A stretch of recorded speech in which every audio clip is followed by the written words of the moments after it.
hearing stream number 13. This is day 1 of 2, and we're in session 1 this morning, dealing with a variety of rezoning matters over the districts, including most rural life. We'll hear from four P2A reports on those 4 topics. But before we start, we will be upstanding and decide the character for today. Which one, Robin? Tini Sanga. Lead on. Mai te toi, raro ki te toi, mai te awa tonga, raro ki te awa raki. Tēnei e te hapuri, awhia e te atahi. Whanau whanau, haere mai te toki. Rie, te haiki. Thank you, everyone. Most of you will know that my name is David McMahon. I'm the chair of the parents panel. We have a full session today, and I'll just ask my colleagues to introduce themselves, starting on my right. Kia ora tātou, ko Robin Cherry Campbell, tuko ingoa. I'm from Carterton District Council. Commissioner. Kia ora everybody, Brian Della, Commissioner and Councillor from Carterton District Council. Kia katoa, po Kiriana Nina Sims, toko ingoa, Ngāti Kapanuni ki Wairarapa. Kia ora. Kia ora, ko Joe Glaze, toko ingoa, ko Rangi Tāne, Newcastle. Thanks, John. Alistair Plum, South Wairarapa District Council. Morena, Brian Gibson, representing South Wairarapa. Kia ora, Fraser Marmon, Marsden District Council. Craig Bayer, Marsden District Council. Thank you, everybody. It's a fairly full 2 days that we've got in front of us. A lot of reading already been undertaken. Very late night last night, came through all summary statements. So thank you for the circulation of those. Unless there are any, sorry, my mistake. I should ask the officers and those in the gallery to introduce themselves. Just start with the most important person in the room, Ruth. Administrator. Thank you, Ruth. Morena everybody, Solitaire Robertson, Planning and Regulatory Manager at Carterton and co-author of the Carterton Rezoning Report with Becca. Kia ora, good morning. I'm Becca Adams, Planning Officer at Carterton District Council and Reporting Officer on the rezoning topic for Carterton District.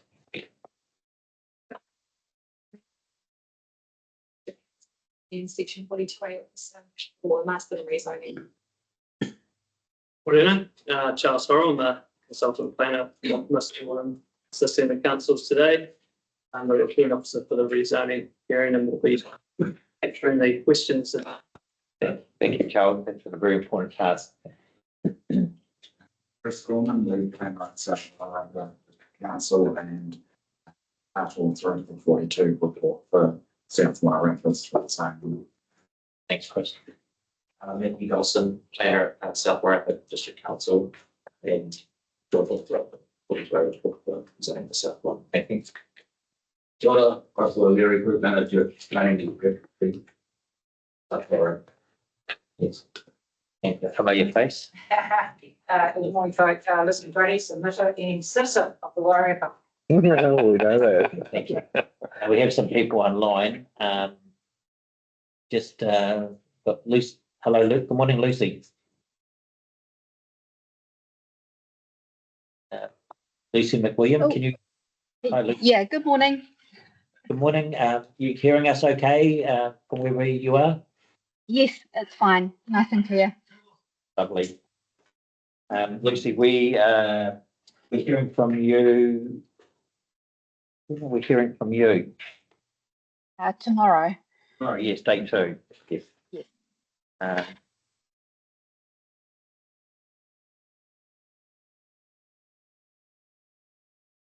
Bear with me a minute. Yes.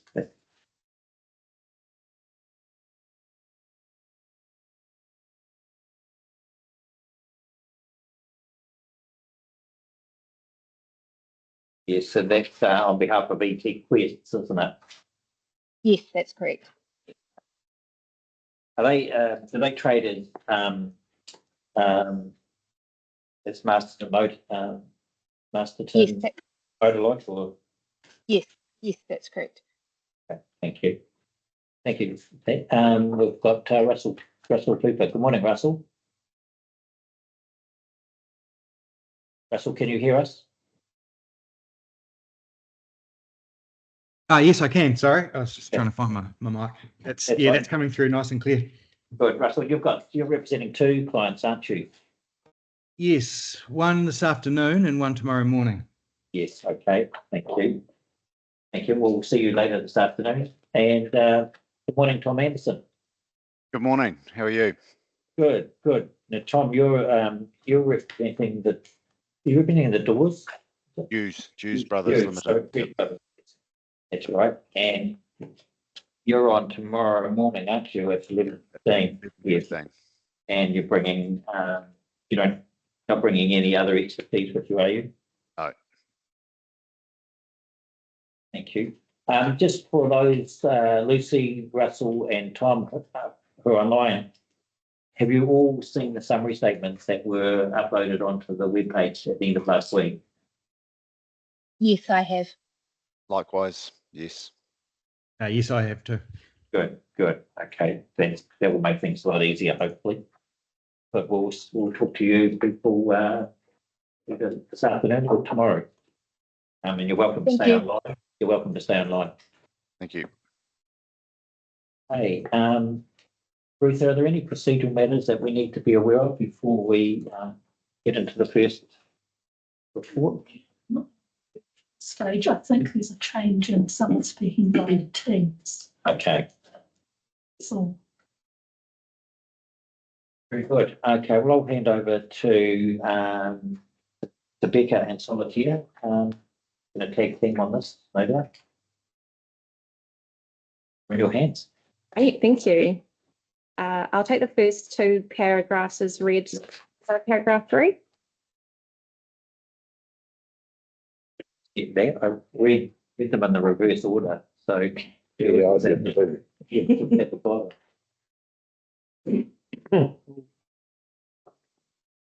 Yes. Oh, okay. Okay, cool, thank you. The Operative District Plan identifies 4 primary zones: industrial, rural, commercial and residential. The rural zone is further split into 2 subzones: primary production and special. Within the Carterton District, 2 key structure plans provide spatial guidance for future development: the Carterton South Structure Plan and the Wainawa Structure Plan. The Carterton South Structure Plan addresses development in the southern area of the Carterton Township, while the Wainawa Structure Plan focuses on the Wainawa industrial area. The Carterton South Structure Plan includes medium and low density character areas with minimum lot size requirements of 750 metres squared to 2,000 metres squared. The National Planning Standards, which came into effect in November 2019, established a nationally consistent set of planning zones. According to the Zone Framework Standard, district plans must align with the specified zones listed in Table 13. As part of the district plan review, 13 new zones have been adopted to comply with the NPS. And I've got a table which I think each of us have put into our reports. It's very useful. That matches the zone, the map colours, doesn't it? Yes, and I'll just note, Solitaire has just pointed out that we've got future urban zone under the operative zones list. That actually isn't in the plan. So There was a future development. It was more of an overlay than a zone. But was there any future development overlays in the Carterton area? No. For that. Sorry. Just before you proceed, just from my benefit, I know probably dealt with this in both the strategic objectives hearings and the commercial and open space hearings, but can you just remind me what spatial planning exercises Carterton District has been through? Yeah, you can do, yeah. We, about 5 years ago, pre-district plan, we were developing, looking at where we would grow Carterton in the future, and this was all based on what the minimum lot sizes were in the operative district plan at the time. Yes.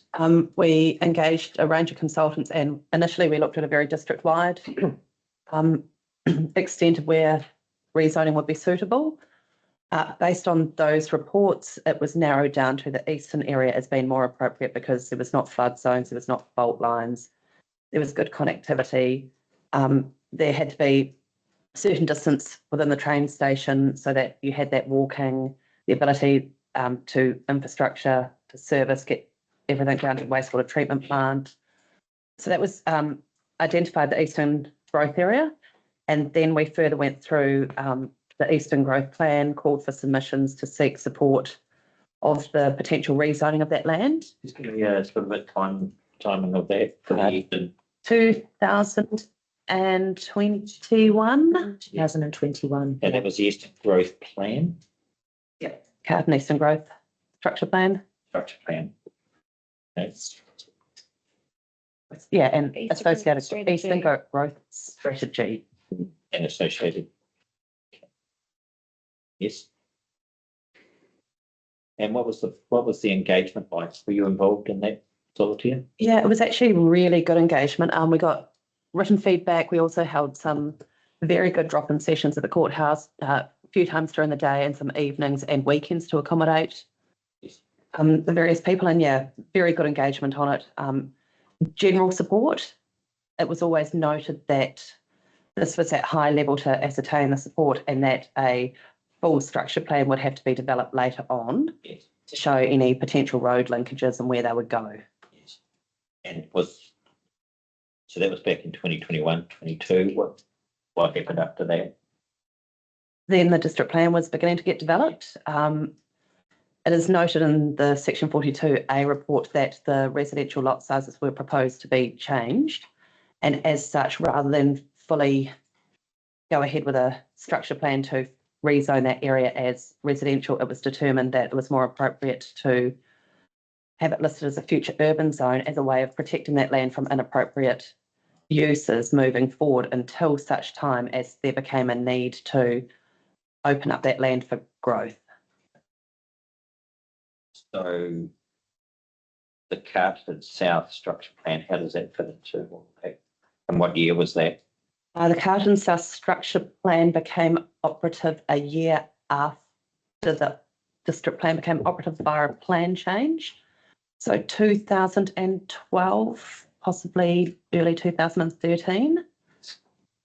And the Wangawa structure plan, the industrial. Similar, they both went through plan changes at similar times. They're quite dated now, I think. Yes.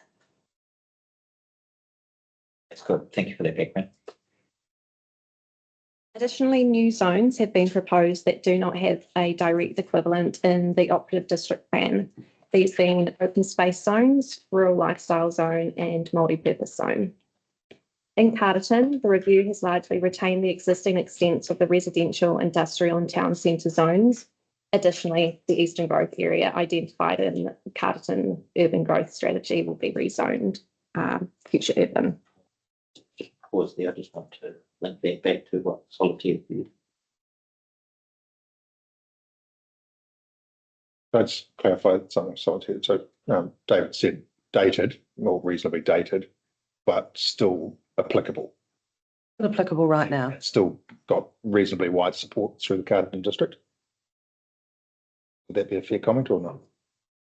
I suppose council probably answer that more than one. I was just going to comment at going through this district plan review process, and we were proposing to remove that Carlton South structure plan area and the associated minimum lot sizes with the zoning, partially because of the terms, but also to provide for some more infill. We haven't received submissions against it, so I would question if there is support for retaining those 2,000 square metre lot sizes now. I'm sure that if people still wanted their 2,000 square metres, this process was publicised quite widely and we would have received a number of submissions if the proposed changes to the rules were out of line with the public's expectation. Feedback I've had from the community is that they are very much in favour of the proposed district plan replacing. And what about for the eastern future urban zone area? Is there still widespread support for that to be retained going forward? We've not received We any haven't received whole submissions against It's it. interesting, 4 years ago, I heard a lot of talk about it, but you don't hear much about it now. I think that's probably because we did all the consultation then, and now everyone's like, they're happy where we landed with. Yeah.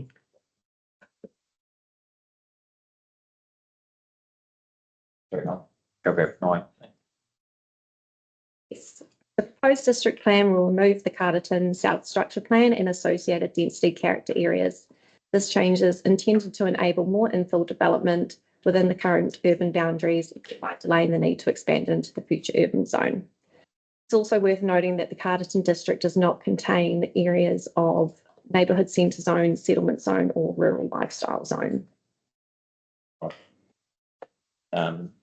Based on what you've said at paragraph 9, what changes, if any, have there been to the future urban zone as notified? It's notified will reduce the extent of the future urban zone. Proposing to by this report. That's in response to Greater Wellington's submission.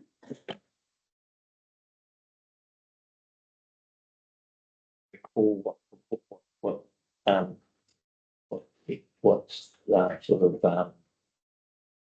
quantum of reduction? Give me 2 seconds. I can bring that. See, That's in the planning map where you've highlighted red the areas that are. Yeah. Around Section 42A report. around 25 or 30%, is it? The removal of the red is 43.7 hectares,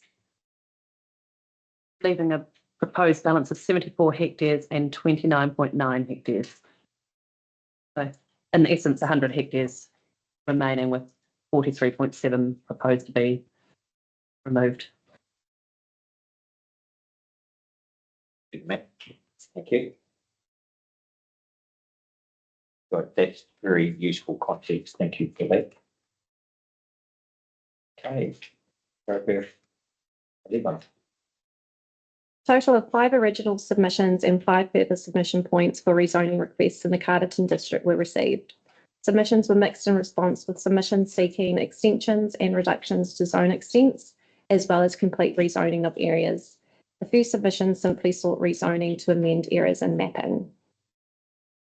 I've read the respective evidence of Russell Hooper for Shane Gray and David Allen, as well as Sam O'Brien for Greater Wellington Regional Council.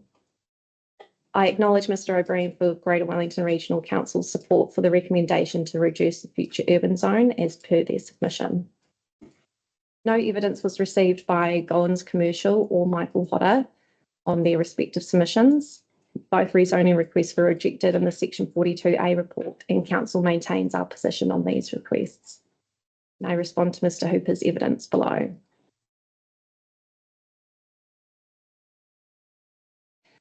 Mr. Hooper, on behalf of Shane Gray and David Allen, maintains the position that the properties listed in the table below be rezoned from general rural zone to general industrial as per their original submission. I'll list the properties there, and I think a map is also in the Section 42A report. Mr. Hooper notes Ms. Edmonds, the owner of 97 Norfolk Road, further submission expressed support for the rezoning of her own property and Mr. Gray's land to industrial. However, her further submission does not support the rezoning of Mr. Allen's at 79 Norfolk Road, despite offering no reason for this stance.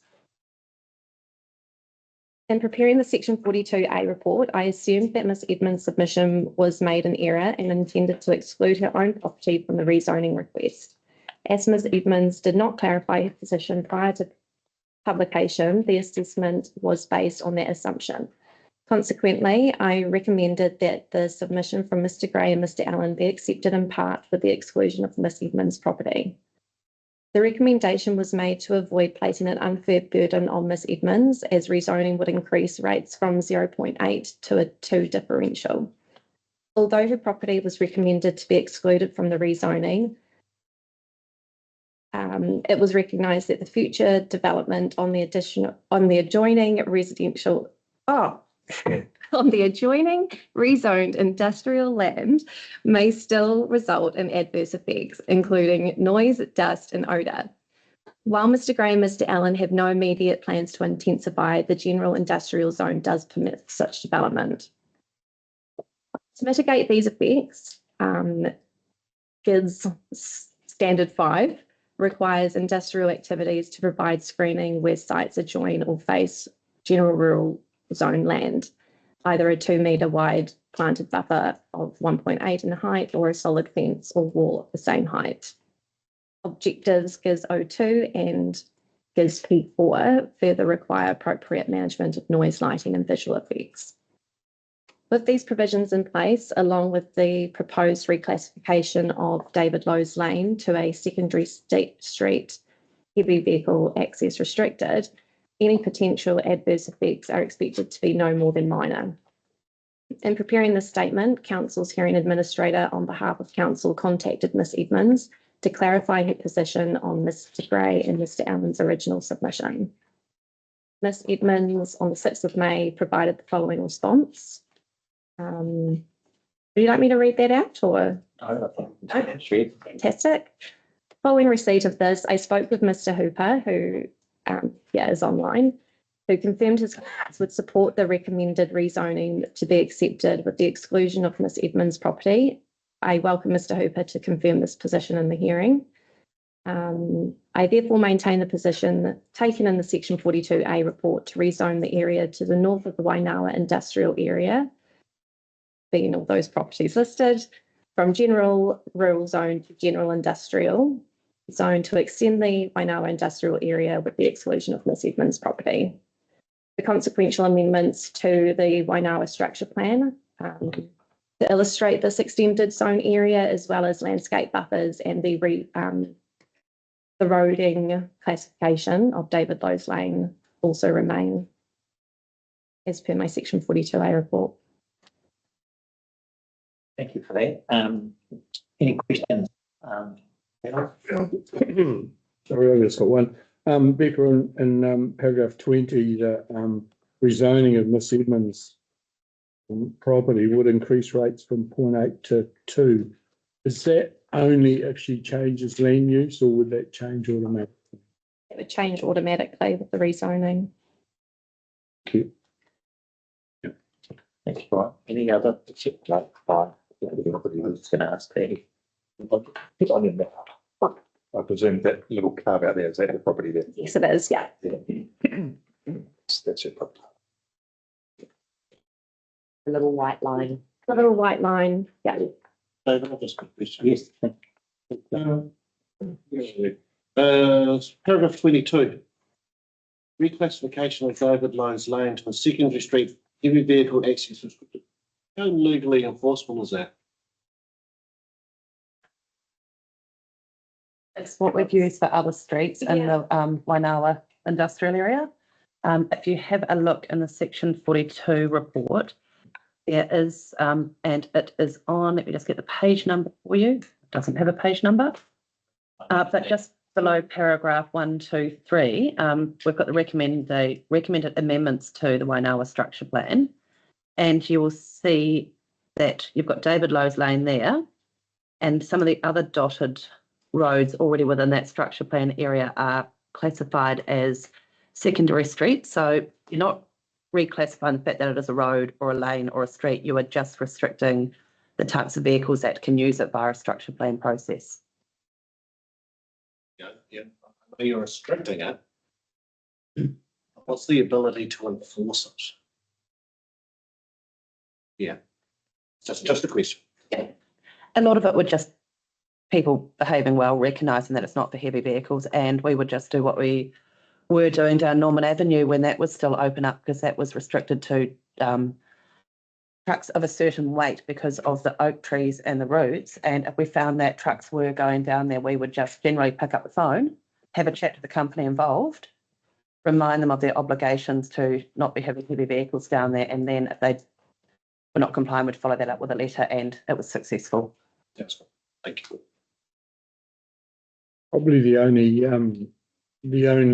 thing I could see there where heavy traffic vehicles or cranes or whatever may have to go in there would be to do maintenance repairs on the pump station, the Cudton 1 hour pump station. So that still may have to happen because that's the only legal access into that place.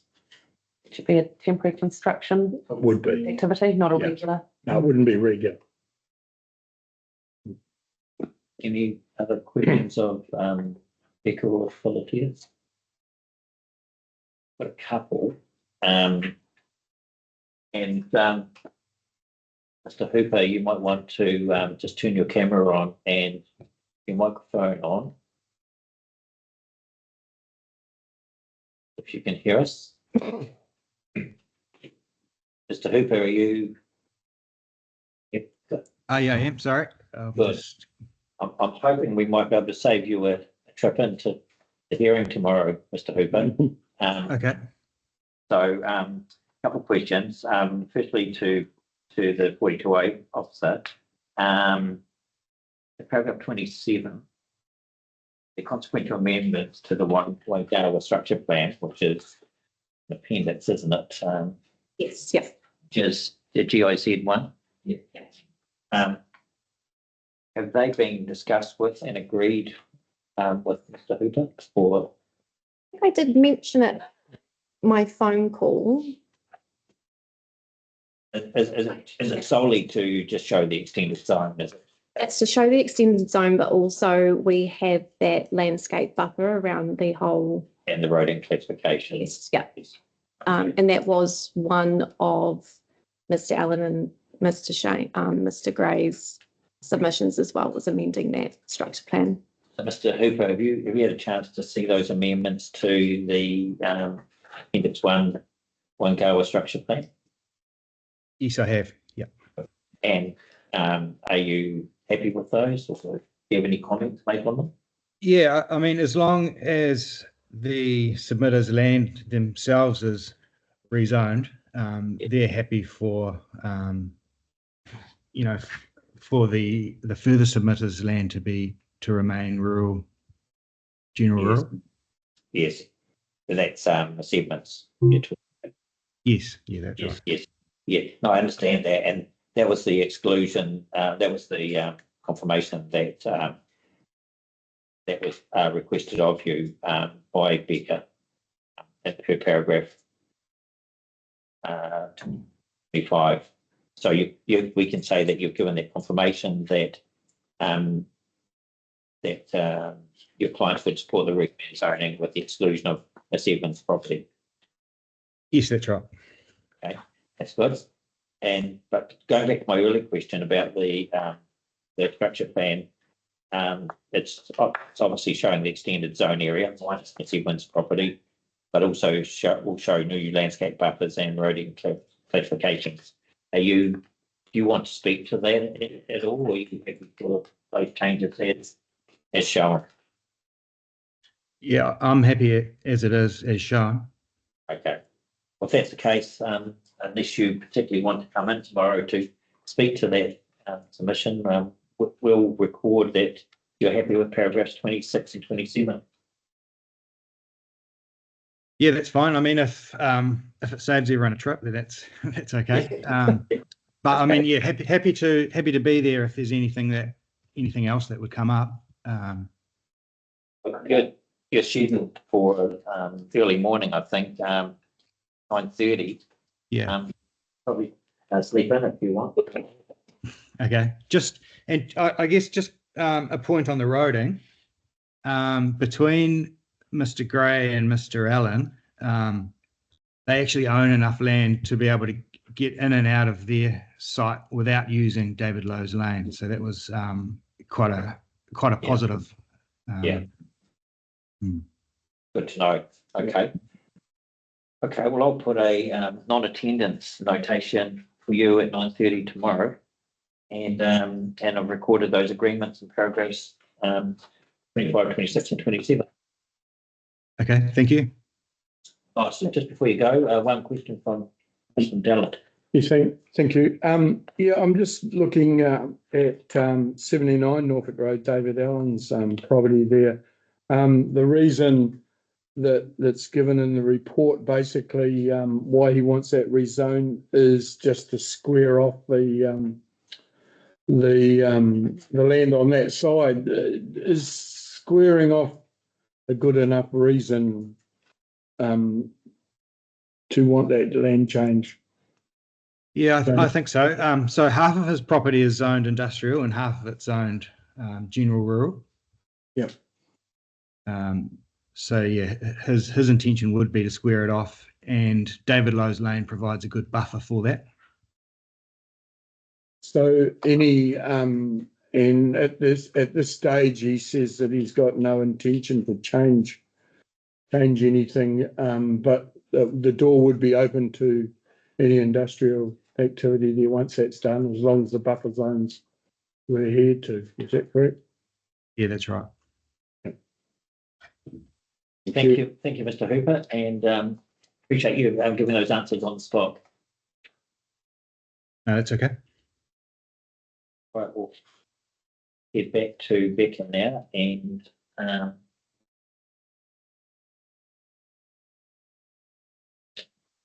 we have paragraph 38. Recommended amendments in response to submissions on rezoning within the Carterton district are to rezone the area to the north of Wainawa industrial area from general rural zone to general industrial zone to extend the Wainawa industrial area. Amend the Wainawa structure plan to show extended zone area, new landscape buffers and roading classifications. Reduce the extent of the future urban zone and changes to planning maps, including amend planning maps to correct zoning of Carrington Drive / Mill Grove from general rural zone to general residential zone, and amend planning maps to correct zoning of the council utility reserve at Mill Grove from general rural zone to open space zone. There are no further recommended amendments in response to the pre-circulated expert evidence. Based on the matters raised in submissions and pre-circulated expert evidence, the following key matters remain in contention to be considered during this hearing. I'll say that point A is no longer in contention.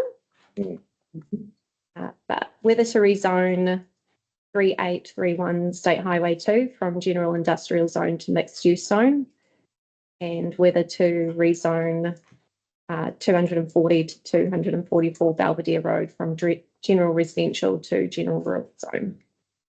If you can you just provide the submitters' names for B and C?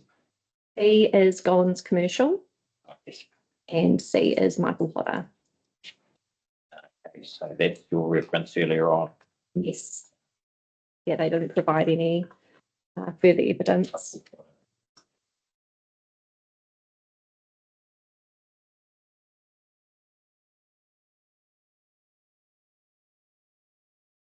Okay. Any final questions of either Becca or Solitaire? Excuse me. Much. Excuse. Very good. Good. That's great.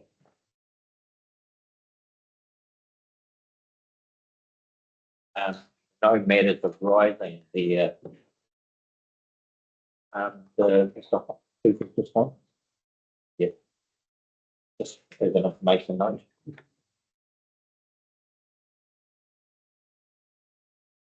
Just while we're waiting for the next report, I'll to take the time to acknowledge Mr. Marshall from Gascoigne Works. Welcome, Mr. Marshall. Have you got your ears on?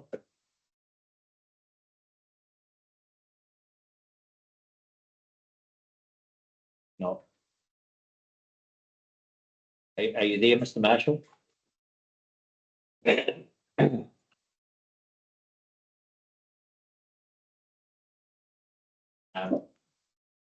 College Alice Blackpool.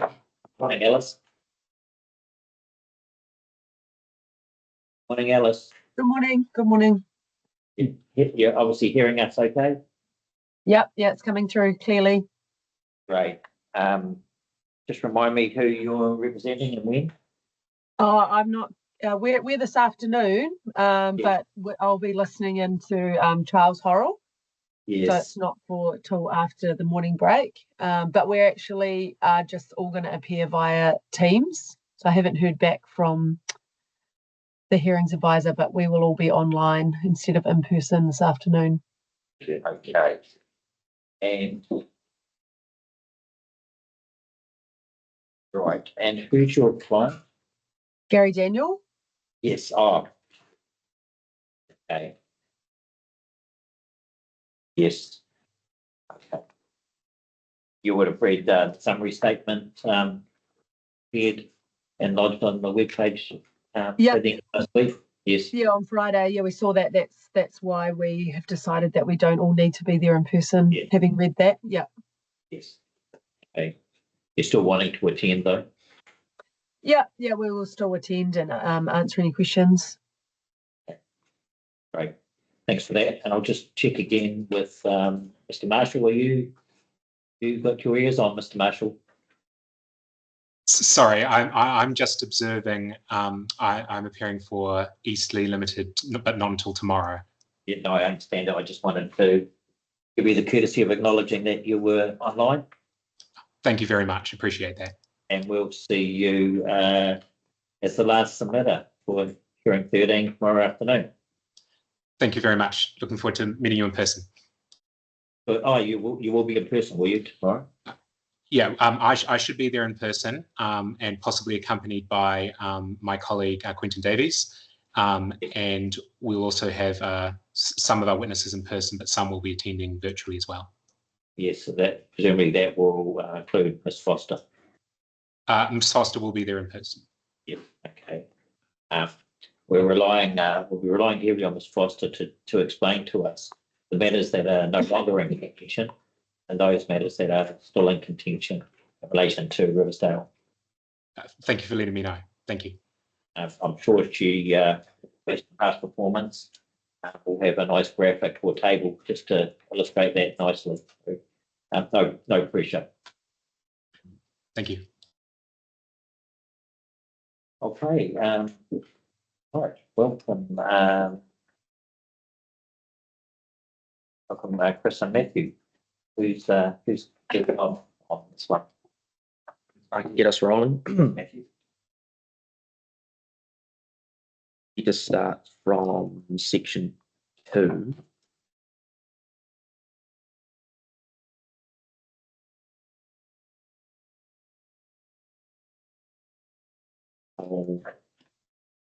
Some of these matters Becca would have covered as they're somewhat procedural.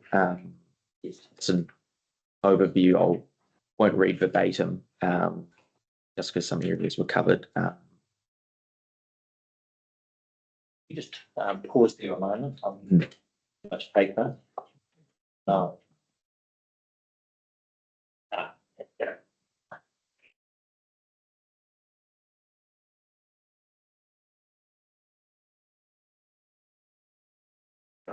Same place. Okay, I'm with you there. The operative district plan contains 4 zones. In addition to these zones, the operative plan contains overlays to manage specific matters such as density of development, residential areas, such as low density areas and pedestrian areas. The National Planning Standards, which came into effect in 2019, established a national consistent set of planning zones. According to the zone framework standard, district plans must align with these specified zones. And then those were similar to the ones just outlined by Becca. As noted, I think I may have borrowed her table, so there was that same error there with the future urban zone. Line through there. Yeah. So no, then was there no future development areas at all at South Wairarapa in the operative plan? Not zones. Similar again, we had in Greytown through a plan change, we have an overlay. A future development area. Yeah. That was covering a structure plan. Yeah. Yes, I think. Yeah. There was a future development area and Greytown. Western Greytown, yeah. The only one. And that is being carried over as an overlay into the proposed plan as well, as some of that area remains still undeveloped. Yes. What's the underlying zoning under the overlay on that one in the proposed plan? General residential. Generous.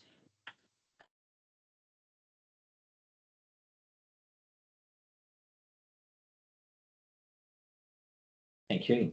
Over the page. The proposed district plan generally retains the existing extent of residential, industrial and town centre zones, previously commercial zones, from the operative plan. Industrial zoning in Martinborough has reduced slightly, with the town centre zone in Greytown extending north of Kurtawhiti and Jellicoe streets, which were zoned residential in the operative plan. Okay. So that's a commercial zoning of previously residential land. Town centre. That's it. Yeah. Commercial town centre, yeah.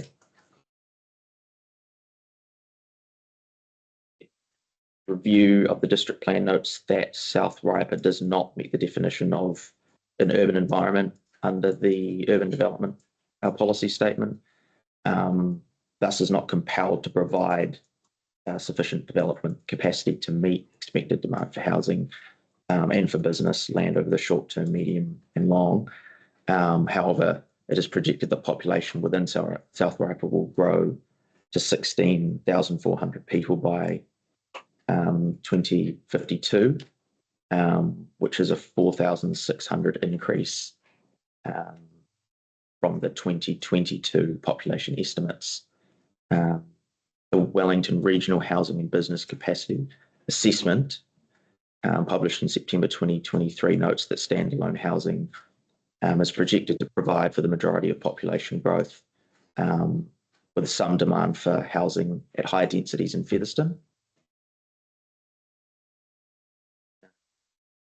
In December 2021, the South Waipa District Council finalised the spatial plan for the three towns and the wider district at large.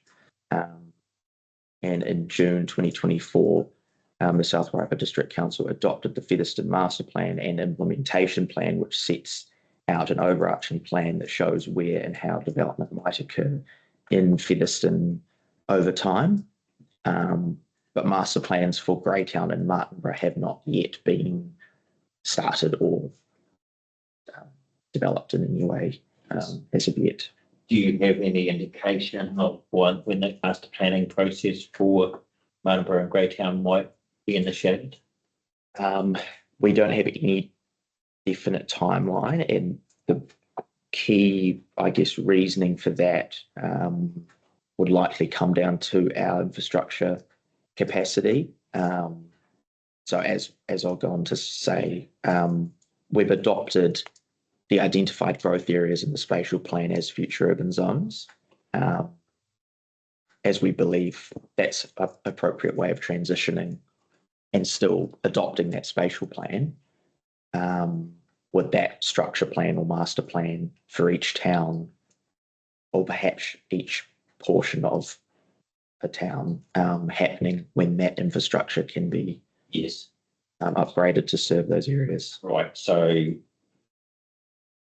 that's for Martinborough and Greytown. Yep.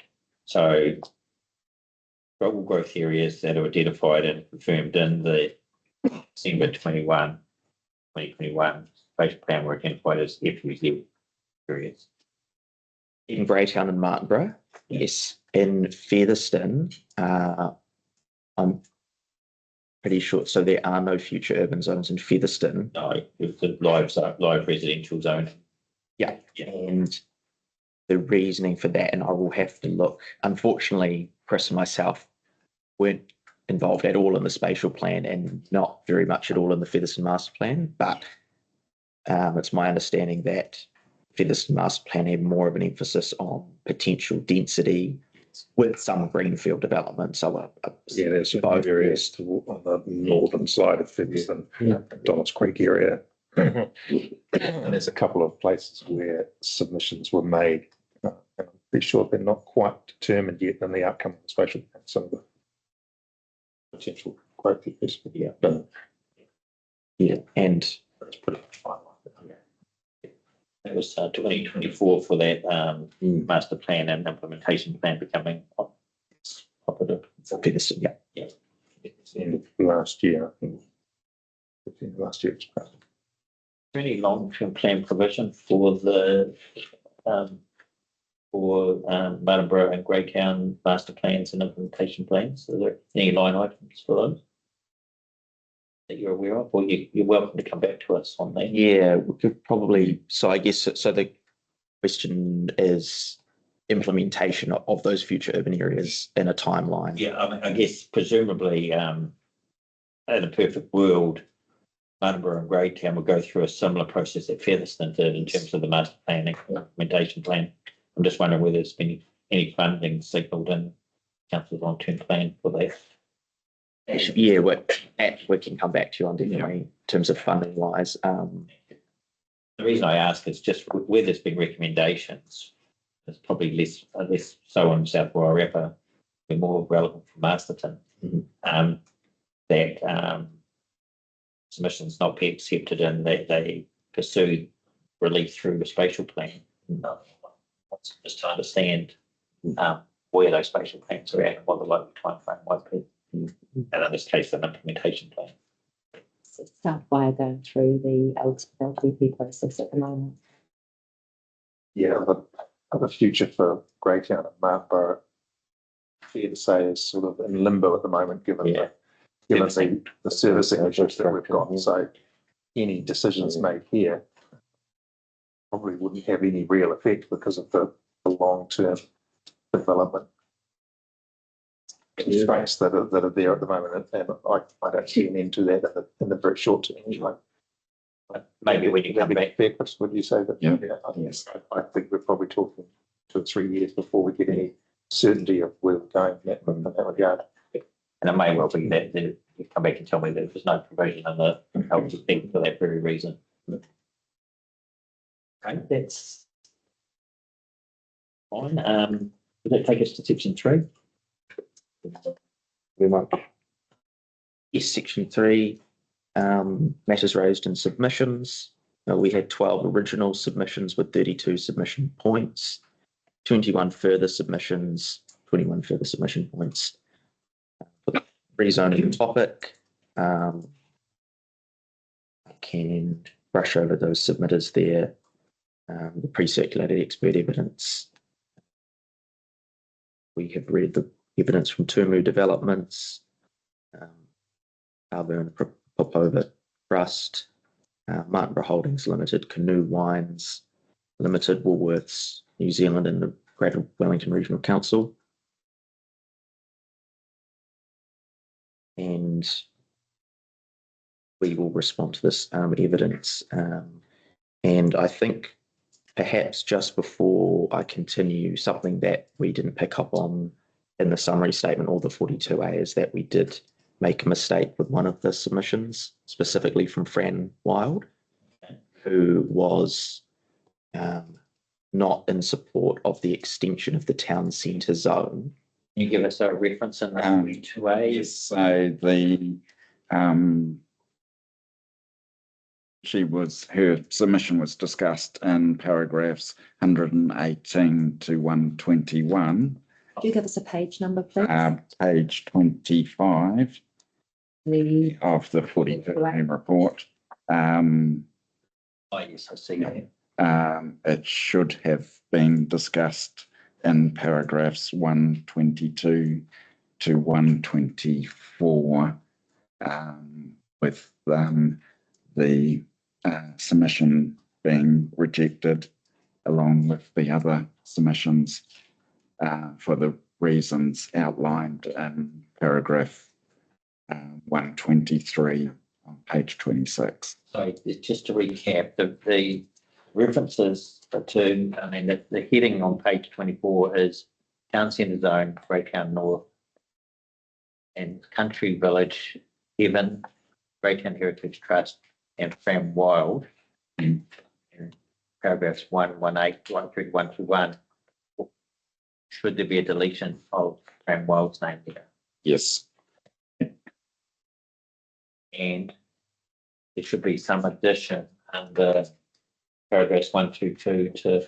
Yes. So the heading above 122 on bottom of page 25 should include her there.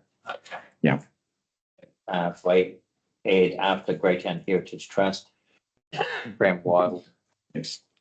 Submission. 138.001. Any other changes? Not that we're aware of. Thank you for that. So before we go on, so in the appendix 3, which has got all the submitters, this table, you've got in there for her, and she tells me this is the opposite. So you've got amend the proposed town centre zone of Greytown to extend beyond Gridley Street and Jericho. That's what is in the table. What is she actually submitted? So if we go back and just clarify, make sure we. So she was submitting on the potential rezone of residential properties to town centre on West Street between Housewell and Kurritapiti Street. Is there any need for the change to appendix? Is that correct? Appendix 3 is. Yes, I think we will need to change it to reject. So my understanding is she's against extending the town centre zone north and south, or north past Kurritapiti Street, but would like to see it extended east-west. So rather than longitude, sort of fattening it. Yes. Is that a fair? Yes. I also understand that she wasn't submitting beyond East or West Street, but just incorporating that block that incorporates Wood Street, Kurritapiti, East and West into a town centre zone rather than just the main street. Is that what I was understanding? Yes. Yeah. And that will probably go into our next key issue, but I'll just. Does that change? Does that the fact that that's a slightly different outlook? Does that change perhaps what you've written in your replacement summary statement? If you give some thought to that. Well, so I think in terms of the recommendations and discussion, and well, like it's going from paragraph 118 right through to 124, I don't think that would change our recommendations on our recommendations are for the zonings to remain from a East Street property that got incorporated into the Main Street town centre zone. You'll come back to us with any change to the submissions table. And there's no change to the summary statement, is there? You've not dealt with in the summary statement? No, we're just made aware of this morning, and we give our apologies to Friend Wild. Okay.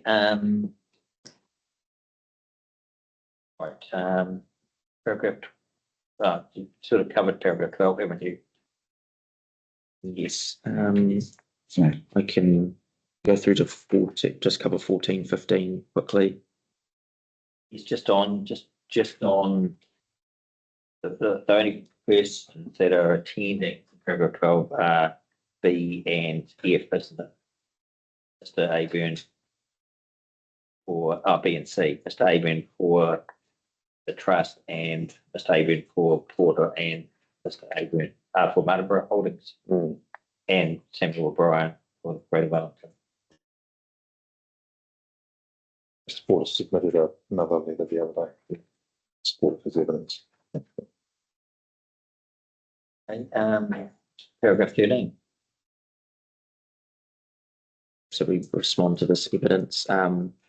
With the exception of the written evidence of the Regional Council and Woolworths, the above submitters have generally acknowledged the acceptance and contents of the recommendations of our 42A report. The written evidence from the Regional Council covers all three districts as summarised in paragraph 3 of that evidence. This summary will address the Greytown and Martinborough aspects of that evidence set out in paragraphs 3.3, 3.4 and 20 to 25. After reading the evidence, I have not altered our recommendations from the 42A report, and we've supplied some additional reasoning to that below. Woolworths evidence have raised a question as to whether a submission and their further submission on extending the heritage precinct over their site, being the Fresh Choice supermarket in Greytown, had been formally addressed. While I've noted that the recommendation within hearing 5 was not to change the extent of the heritage precinct, I acknowledge that the submission and further submission have not been specifically addressed in the 2A report. However, I agree that the evidence, with the evidence, and have made the recommendation to reject the original submission from the Greytown Heritage Trust and support the submission from Woolworths. So that would be no change to the heritage precinct, which was a recommendation covered in hearing 5. Yes, so we're just reiterating that. Miss Panther Knight for Woolworths has tabled a letter to that effect. Yeah, you're responding to that, obviously, in the summary statement. But yeah, the reason for that being that we have accepted a change in zoning on that site, but they just wanted to confirm the precinct extent, which will be unchanged. Change in zoning, but the precinct is unchanged.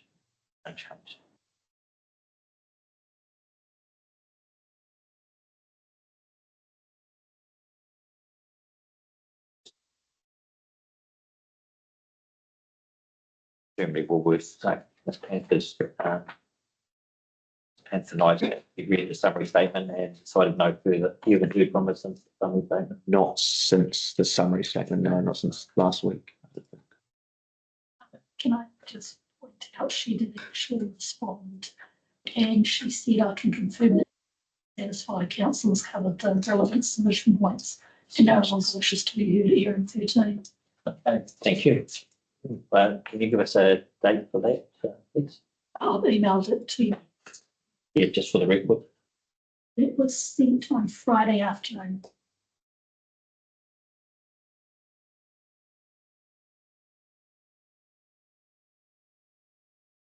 Thank you. Thanks, Ruth. Okay. It takes us to section 4.1 and Greater Wellington. Yes, pass over to Chris. Thanks, Chris. Right.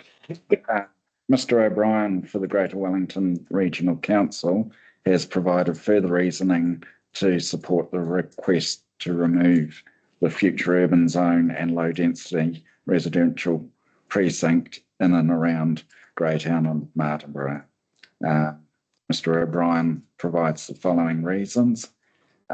He considers that both the fuzz and the low density residential precinct are inconsistent with policy 59 of the regional policy statement that requires particular regard be given to the safeguard of productive rural land, specifically land use capability soils 1 and 2. He considers both the fuzz and low density residential precinct are inconsistent with policies 57, 22 and policy UD 5.5 of the RPS that require urban development to contribute to well-functioning urban areas. He considers that removing the low-density precinct will continue to achieve the intent of the spatial plan and that design guides will appropriately manage the densification that aligns with the town and rural community character of South Wairarapa. Yes. Mr. Gorman will hear from Mr. O'Brien later today, I think. Yeah. Yes.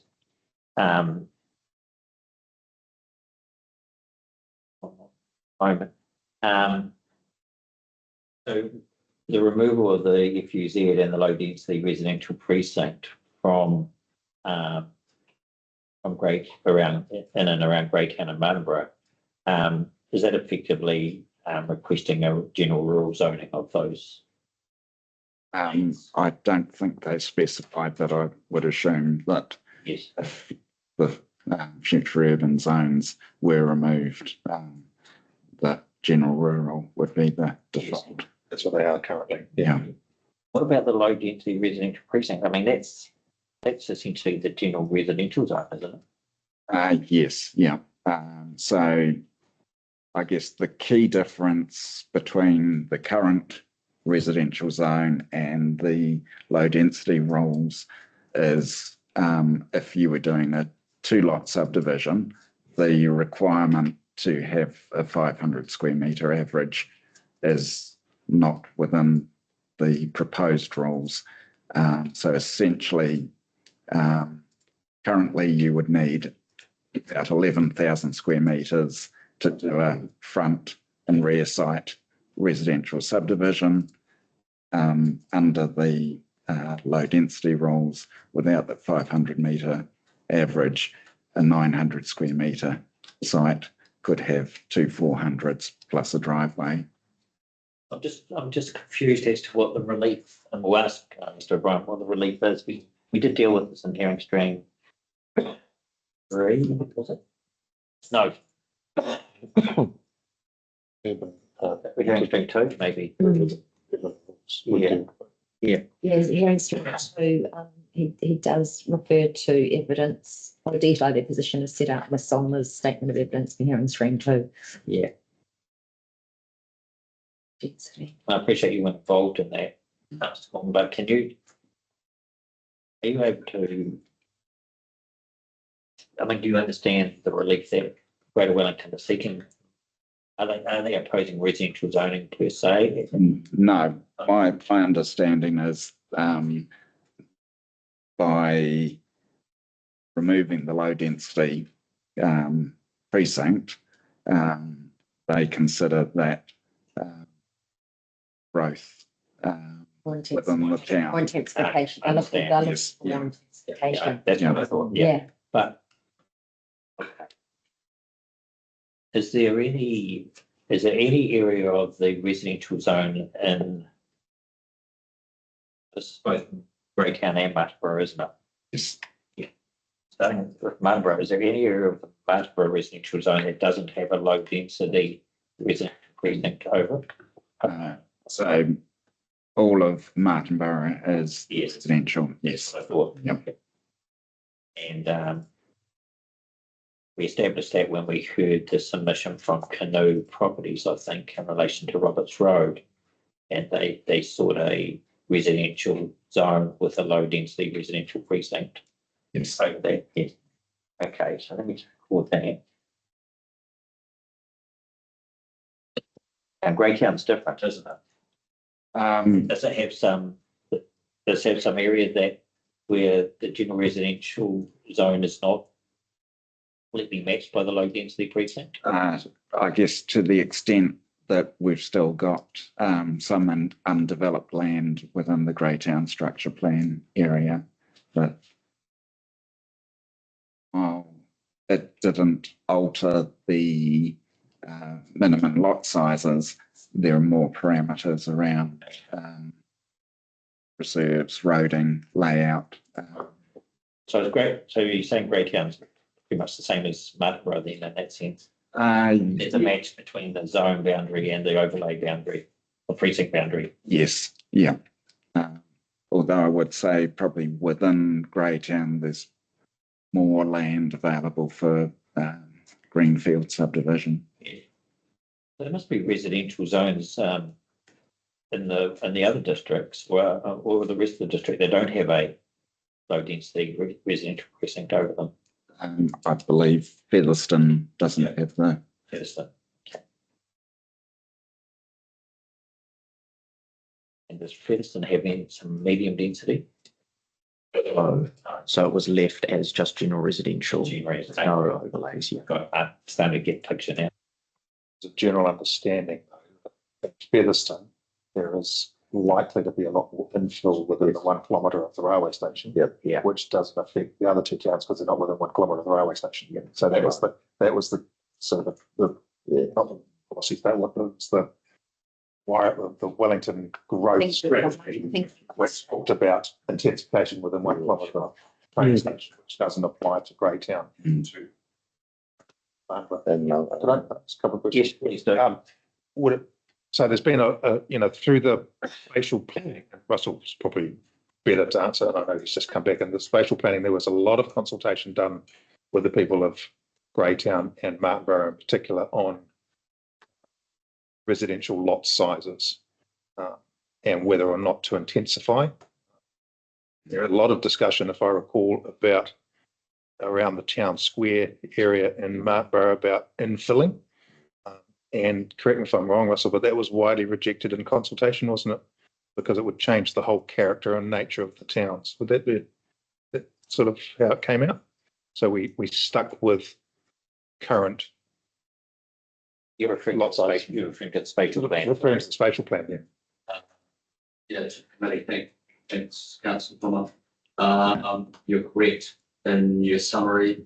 When we brought the spatial plan and the potential for more intense development to enhance Martinborough, that was turned down by councillors at the time, balancing that need of the scale of the town with increased density. But so for growth provisioning, the overall answer for Martinborough was provision for growth within the town in line with any change in growth through the district plan, and then the southeast growth area around Dublin Street, and then a corner of Ferry Road on the periphery of Martinborough has two distinct areas for growth.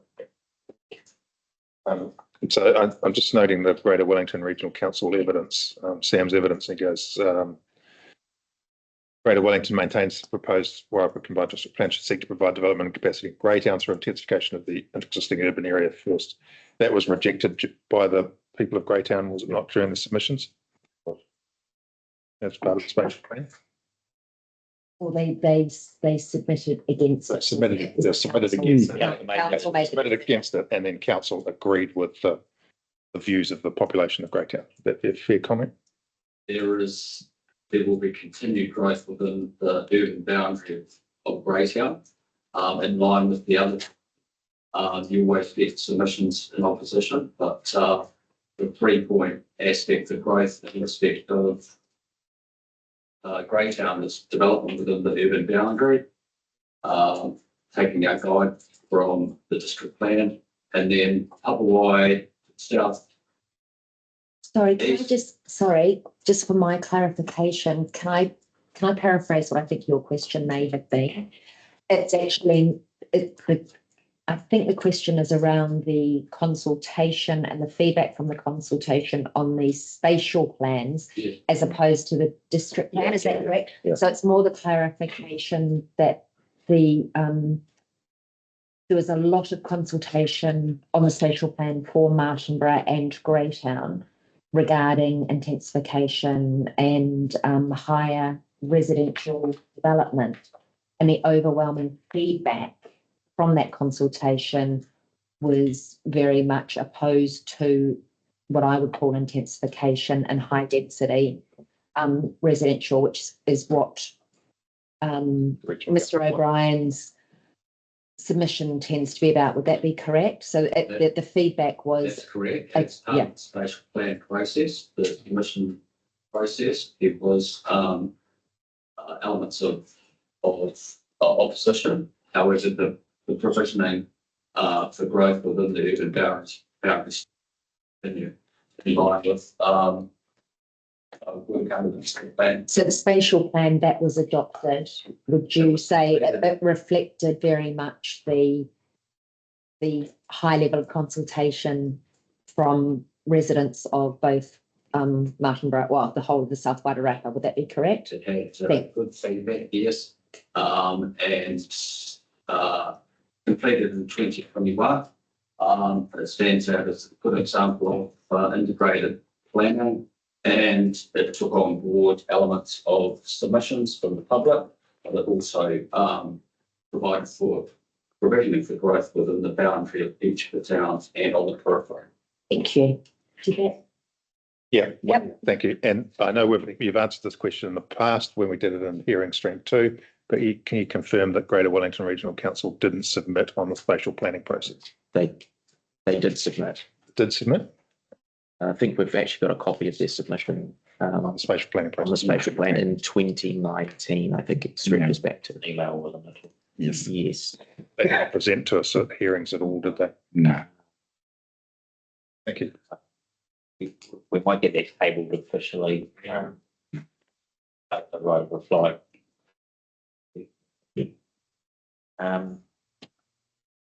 Mr. O'Leary's left the room. He talked about 2 areas for growth. I thought that within Martinborough, I caught one Ferry Road, and was the other one southeast? Yes. So heading towards the golf course. Yes. And what sort of provision for growth had been? Presumably this is something that's been captured in the proposed district plan. It's future urban. Both district urban? Yes. Yeah. Right. Yeah. So I think for clarity, yeah, the greenfield areas of growth identified in the spatial plan for Margaret and Greytown have been adopted, to my understanding. Yes. Like for like as a future urban zone in the proposed plan, but happy to just to complete the record then, what are the areas within Greytown? Those for the two in Martinborough, what are the FUZ areas in Greytown? South of so east of McMaster Street, heading down towards Papua, down that way. Papua, yeah. They're all on the eastern side of Greytown. Yes, obvious plumbing reasons. Yeah, very much so. There was discussion around Woodside, but I think that was a 20, 30 year. Yeah, which may be somewhat catered. If what I hear is correct. But that's going to come through as a proposed FUZ. No, it was just noted as a long. It's noted as a long term. Yeah, in the spatial plan, but nothing in the proposed. So just the area around Papua, is it? Yes. What's on it? It's not around Papua. It's heading towards that. Borders on Papua Road and McMaster's, end of McMaster's. I think it's Could the writer reply just provide a mapping of those FUZs for both Martinborough and Greytown, please? And just with their size and potential yield. Hey, sorry for that interruption. That was the end of paragraph 16, which was request by Greater Wellington to remove the FUZ and remove the low density residential precinct. We're at paragraph 17 now. With respect to the discussion on policy 59, I note that this direction is largely superseded by the National Policy Statement for Highly Productive Land, which excludes land subject to the future urban zones as outlined in the 42 report. That aside, it's my opinion that the spatial planning process gave appropriate consideration of policy 59 as well as other RPS directions when considering future growth areas. The process took into account the values of importance when weighing up the costs and benefits for providing future growth. This included the potential loss of productive land, the urban form and function, compact versus sporadic uncoordinated development, open space, infrastructure, and the sustainable regional form.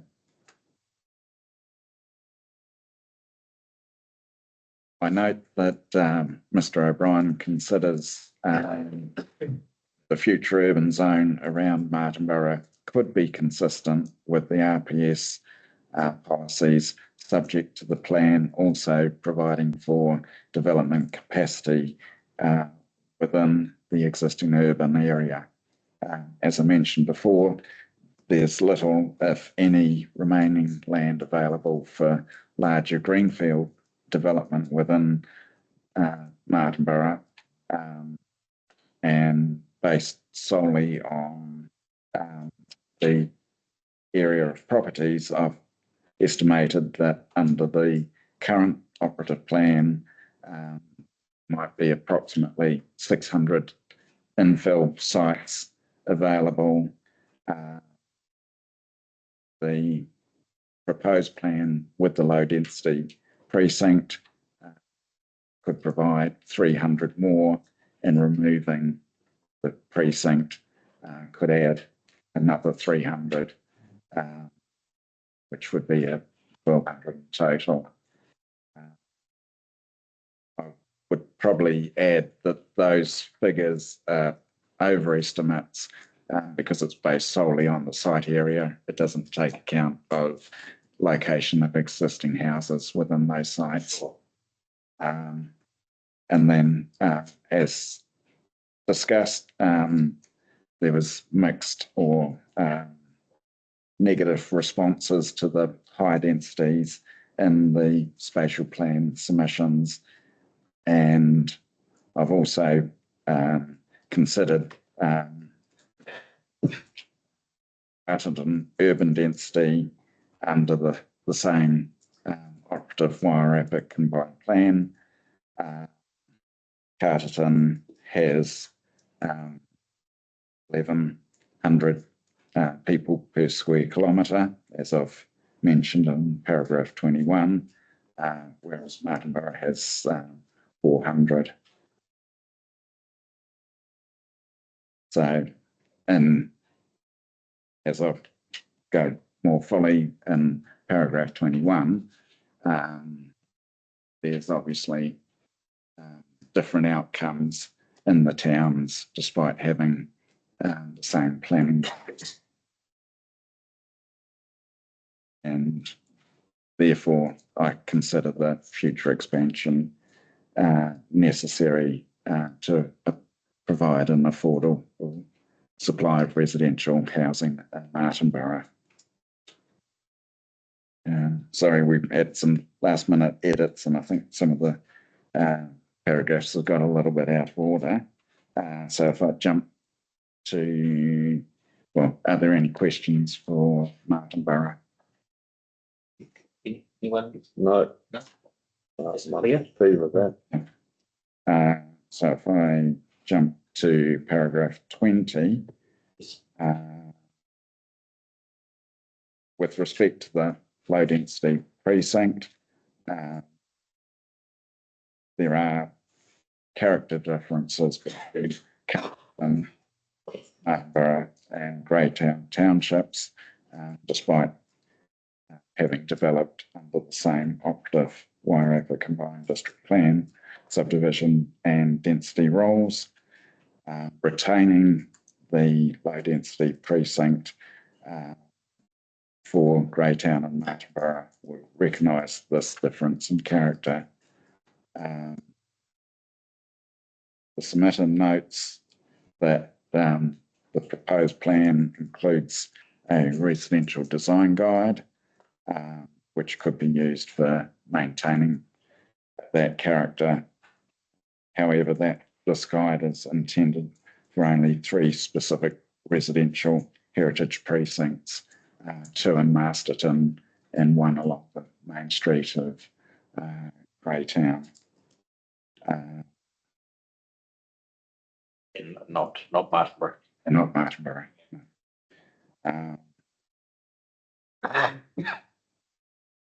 The changes to the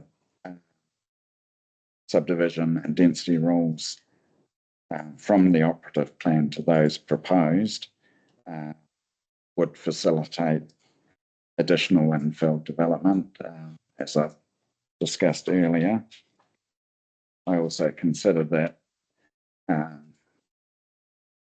should the precinct be removed, would be unlikely that Martinborough or Greytown would develop to the extent anticipated by the Regional Council.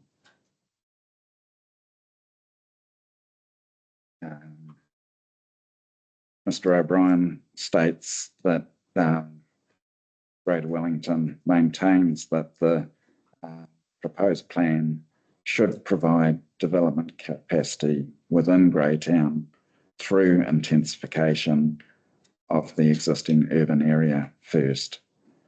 I consider that the proposed plan already does this to a degree.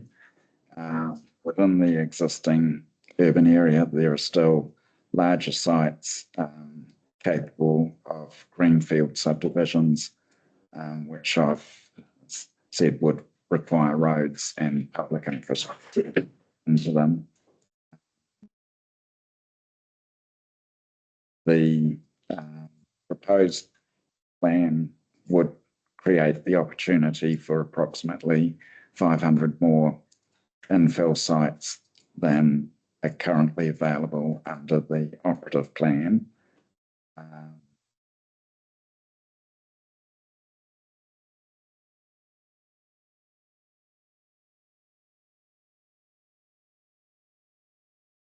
Therefore, once the capacity of the Greytown sewer system is resolved, there would be ample opportunity for growth within the existing urban area while the master plan is developed prior to rezoning of the future urban zones. I acknowledge that the removal of the low density precinct could create an additional 500 infill sites within the existing Greytown urban area. However, again, I do not think that potential would be realised. Again, making the comparison between Carterton urban area density and the density of Greytown, again under the same rules. So,